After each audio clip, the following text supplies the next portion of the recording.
What kind of place can you get in Bogota for $225 a month? How about $1,000? Or maybe somewhere right in between? Over the last few years, I've lived all over this city. In Stratum 3 apartments, a Stratum 6 Swiss-style chalet, and now a penthouse. Let me show you what life looks like inside Bogota's different neighborhoods and what I actually paid and what you can pay too.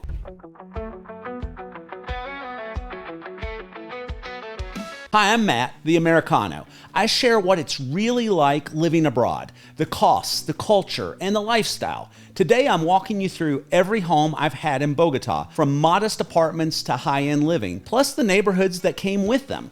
If you're curious about moving here or just want to see what your money gets you, you're in the right place. And before we get started, I've had the opportunity and pleasure to have coffees or dinners with a few of my viewers whom I now get to call my friends. I'm thinking of maybe anyone in Bogota meeting for lunch or dinner as a group on October 18th. I'll organize a restaurant that can accommodate us. Maybe it's media res or walk. If you have an interest, I put an RSVP link in the description so I can get a head count. The only cost you would have is paying for your own meal and drinks. There's no other costs, just a chance for fellow expats to meet. Okay, so this is the Rio Negro neighborhood of Bogota, and this is a mall, Acera 100 or Acera 100, and used to live back over this way in Rio Negro and Los Andes. So we'll take a look over there and see the apartments I lived in, and I'll show you how much they cost and what the utilities cost. Let's go. Okay, so this is all Strata 3, and this way is Strata 4. And so my first place I lived is down the street here just a little bit. The second place is right up here. You can walk to them, but you can shop at the same vegetable markets because basically all the vegetable markets are in a Strata 3, meaning they're cheaper. If you live in a Stratum 4 like this and there's a Stratum 3 right next to you, you can do all your vegetable shopping and grocery shopping and things like that in the Stratum 3. They tend to be a little cheaper. So, but we're gonna go check out the first place I lived, so let's go. So my first place I stayed here in Bogota was up here on this third floor. And that fourth floor that looks like they're making didn't exist at the time. So it was just the third floor. And there are many apartments inside. There's the ones on the front, but there's also some in the back and some on the side. So there's actually a lot of apartments in this place. But it was a decent place to stay. The owner's name is Andres. He was a super nice guy. And it's not the most beautiful in the area, but it was a sound place to start off with. This was my very first home in Bogota, in the Rio Negro neighborhood, Stratum 3. A 2-bedroom apartment on the 3rd floor, complete with a small kitchen, a washing machine hookup, 1 bathroom, and a landlord named Andres, who went above and beyond. He actually wrote me a letter to help me with my visa. Now, not every rental comes with immigration support, but hey, this one did. The rent, 900,000 pesos a month, which at the time was about 225 US dollars. And the best part, no administration fees. That's rare in Bogota. A couple of blocks away, you've got plenty of vegetable and meat market. And if you wanted something a little more polished, Acera 100 Mall is just a short walk away. I didn't film the vegetable and meat markets, but they're 2 blocks away, and here's a look at Acera 100, where I would occasionally go and get things at Olympica that the local Condor store might not have. And now I'm gonna take you just a few blocks away to the Strata 4. Remember, this is a Strata 3. The Strata 4 is just a few blocks away, and that'll be my second place. And I stayed there, and yeah, by the way, this place I only stayed in for about 9, maybe 10 months. The place that I'm getting ready to take you to, I stayed for 2 years. But anyway, let's go check this Strata 4 out, and it's super close. This was my second. Actually a house, not an apartment. It was a pretty nice place, and like I said, I could walk right up the street and get to all those vegetable markets, all the little stores. And like I said, and you saw how close it was to the first place I stayed, a Stratum 3. I could always find an Uber or a taxi here to get me to someplace else, to the airport or whatever.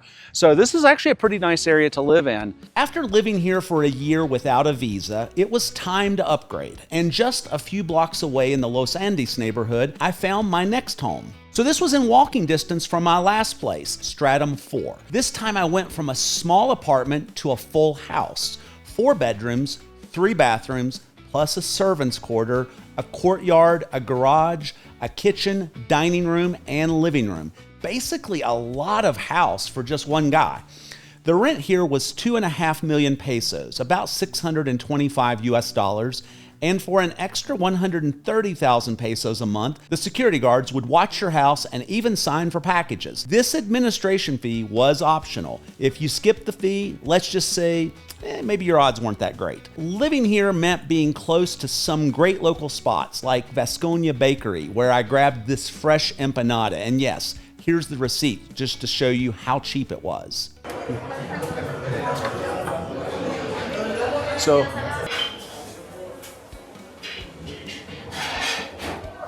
Okay, so this place has really good empanadas, and maybe partially responsible for some of my weight.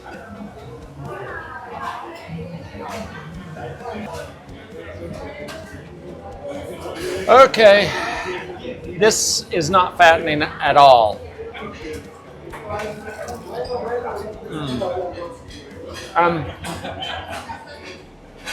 And take a little bit of this.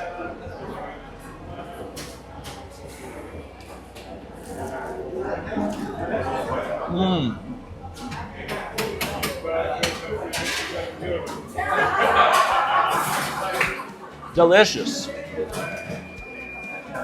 2 bottled waters with gas, 2 empanadas, and a piece of bread with coconut in it. Total of 18,600 pesos. That's less than $5. There's also a dry cleaner and a cluster of small shops right around the corner. If you keep walking a little further, and you'll hit the clothing outlets near Caracol TV. I stopped into Coag and a couple of other jean stores, plus filmed outside the outlet mall.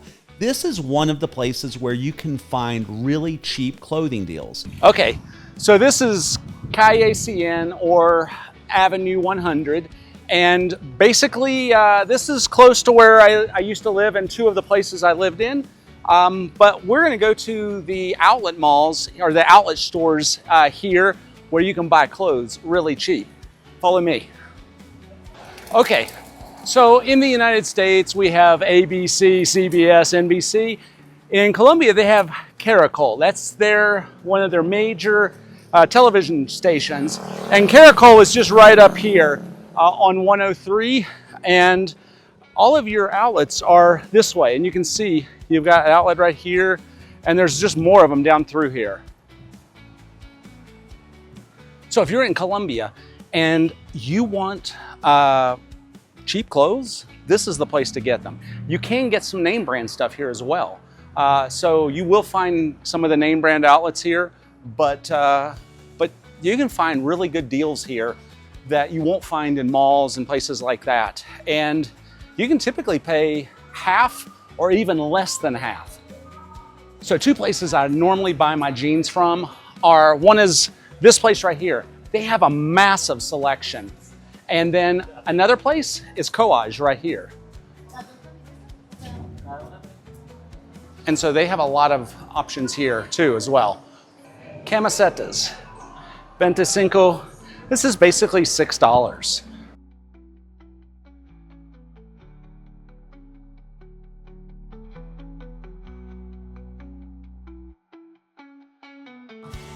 Actually, I like these. Yeah, I like that. Yeah, in dollars, $20 or less, depending on the fluctuation of the US dollar. But right now, this is probably more like about $18. And like a shirt here is going to be basically, we'll call this about $16, $15. Chaquetas, that would be around $30 to $35. And that's nice. And this is a good brand. This is a local brand here. I bought this really nice sweater that I won't wear in Bogota because I think it's too hot. Most people would wear this here, but I'll wear this when I go to Europe in the winter. So this is nice. And 79,000 pesos, basically $18. So now I'm gonna take you into the other jean store.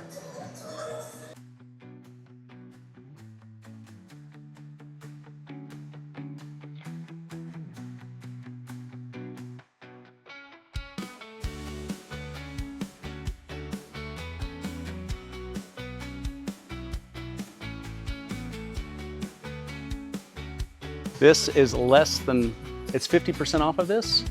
So basically 50% off of this is 169, so that would be 170. We'll call that, my brain's not working really good right now, but we'll call that about 85, I think. At 85,000 pesos, that would be $20, $21. All in all, Los Andes had a great balance of residential calm and easy shopping. But after 2 years here, I was ready for a change, and my next place turned out to be one of my absolute favorites. Now this one was special. Let's go, now we're gonna go check out the third place I've lived in. So let's go. In Santa Barbara, Stratum 6, I rented what looked like a Swiss chalet dropped right into Bogota. A 3-story house with 3 bedrooms, a huge bonus room on the top floor, a detached guest house, and 4 bathrooms, including a master bath that felt like it belonged in a boutique hotel. I went through a real estate agency for this. This place was 6 million pesos a month, and I got them all of the paperwork they asked for, even bank accounts from the US that had plenty of money to prove that I was solvent. But I was denied. Why? Because I didn't have that money in a Colombian bank account where they could garnish it if I didn't pay the rent. They also wanted 2 co-signers in Colombia with Colombian bank accounts. I didn't have that. I'm a gringo with foreign money. Of course I'm going to pay. So I did what every seasoned business person in the US would do, negotiate. I offered them 5 million pesos a month and I'd pay up front for the entire year. And guess what? They took it. All of a sudden, all of that paperwork no longer mattered. Cash spoke loudly and got me a discount too. And what you need to know is that at the time, the dollar was so strong against the peso that it was practically 5,000 pesos to $1 US, which made this place $1,000 per month. Not bad for a house this size in one of Bogota's top neighborhoods. Inside, it had a nice dining room, a spacious living room, a remodeled and updated modern kitchen, and a beautiful courtyard. Honestly, I loved this place. It felt like home right away. The owner was Teresa, an 82-year-old woman who quickly became like family, along with her daughters, Patricia and Natalia. In fact, Natalia is a plastic surgeon who removed 2 moles that I had my whole life, and even made a house call to take out the stitches. That's what I call full-service landlording. When I left here for a few months in Europe and Asia, I had to put all of my stuff in storage, except storage units aren't really a thing in Bogota. Those mini storage units you see everywhere in the US. Yeah, they just don't exist here. So I rented a cheap apartment just to shove everything in, then off to Europe. I was like Daniel traveling tonight on a plane. You know, you could see the red tail lights heading for Spain. I'd play that song for you right now, but YouTube and Elton John might want to charge me. So you'll just have to hum it in your head or click the links in the description.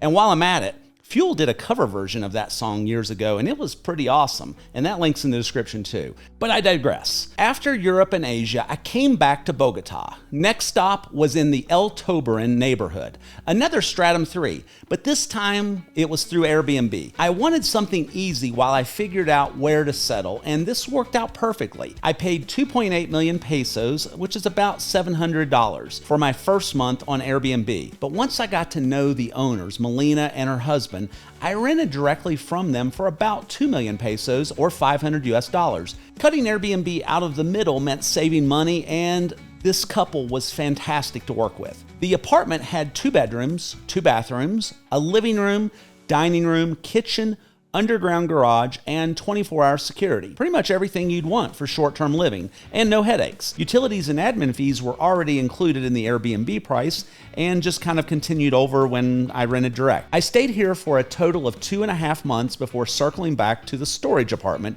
that I had used earlier. And let's just say that one had a very unusual layout. That cheap apartment that I rented for storage that had all of my belongings was in the Alcazares neighborhood, also a Stratum 3, and it was just filled with boxes and furniture. Lucia, the owner, was one of the kindest landlords I've ever met. She basically rented me a giant storage closet for 900,000 pesos a month, which is about 225 US dollars. And let me tell you, this place had one of the weirdest layouts I've ever seen. Technically, you could call it 2 bedrooms, a living room, a dining room, and 2 bathrooms, but in reality, it was just one big chain of rooms with no doors. Open room to open room. Privacy wasn't really part of the floor plan. And then there was the kitchen, or as we called it, not a cocina, just a na. Seriously, I've seen larger closets. Making dinner in here felt like cooking on a camper stove, except with less counter space. But my favorite discovery here was Plaza de Mercado 7 de Agosto Fruber, and I probably butchered that. It's huge, but still way calmer than the famous Palo Camal market.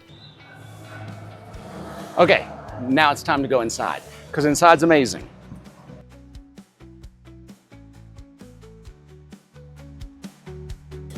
And when I lived here, Andrea's who I bought everything from. She's amazing. Hola, Andrea. Bien, ¿y tú?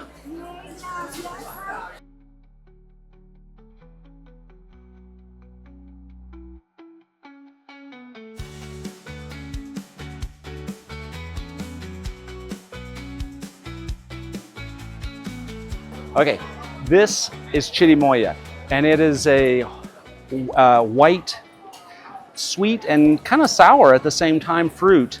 Fantastic. It almost looks like a, I don't know, like a artichoke or something, but it's a fruit and it's really good.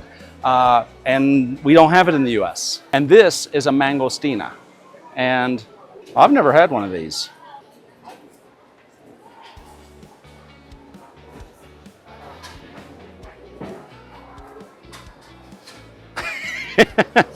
Oops. I'm gonna just take a bite. That's good. Describe it.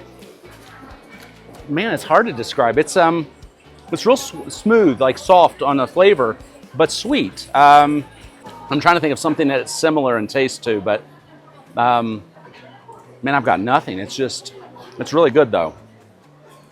If you're watching this, tell me in the comments what you think it tastes like for any Americans or Canadians or Europeans who've never had one of these. I jokingly nicknamed it Malo Camal, not because it's bad, but because it's like Palo Camal's little brother, and Malo rhymed with Palo. And it was much shorter to say than Plaza de Mercado 7 de Agosto Fruber. It became my go-to spot for fresh vegetables and meats while I lived in this area. I never intended to live in this apartment, but it became convenient because all of my things were there, and it was just meant to bide me some time until I found something better and long-term. And that's when I found my current place. This penthouse was just a couple blocks away from that Swiss chalet that I love. And while I'm not showing the outside for obvious privacy reasons, let's just say the view is worth it. Rent here runs 3.5 million pesos a month, which is about $875 with today's exchange rate, which, by the way, is higher than when I first arrived. The dollar has weakened, which makes this a reminder that living abroad isn't just about cost of living, it's also about currency swings.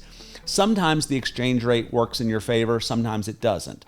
Santa Barbara itself is one of Bogotá's most desirable neighborhoods. It's quiet, safe, and packed with restaurants, cafes, and shops. Honestly, I couldn't ask for a better mix of convenience and comfort. So after moving from Stratum 3 and 4 apartments and houses to a Swiss-style chalet to this penthouse, I've seen Bogotá living from just about every angle. And that brings us to the wrap up. So that's been my housing journey in Bogotá, from a $225 Stratum 3 apartment to a $1,000 Swiss chalet, and now a penthouse in one of the city's best neighborhoods. Every move taught me something different about cost of living, about neighborhoods, and about what you really get for your money here. Bogotá has a place for every budget and every lifestyle. Whether you want something simple and affordable or something upscale with all the perks, it's here. And the best part? You'll get a completely different experience of the city depending on where you land. If you enjoyed this walkthrough of my Bogotá homes, hit that subscribe button and stick around for more expat stories, travel tips, and cost of living breakdowns. And let me know in the comments, which of these places would you want to live in? the budget-friendly apartments, the chalet, or the penthouse. And if you're interested in meeting as a group in a restaurant in October, Saturday the 18th seems to be a good date. Click the link in the description to RSVP. Seriously, I appreciate all of you and thank you for your support and watching. I'll see you in the next one. Take care.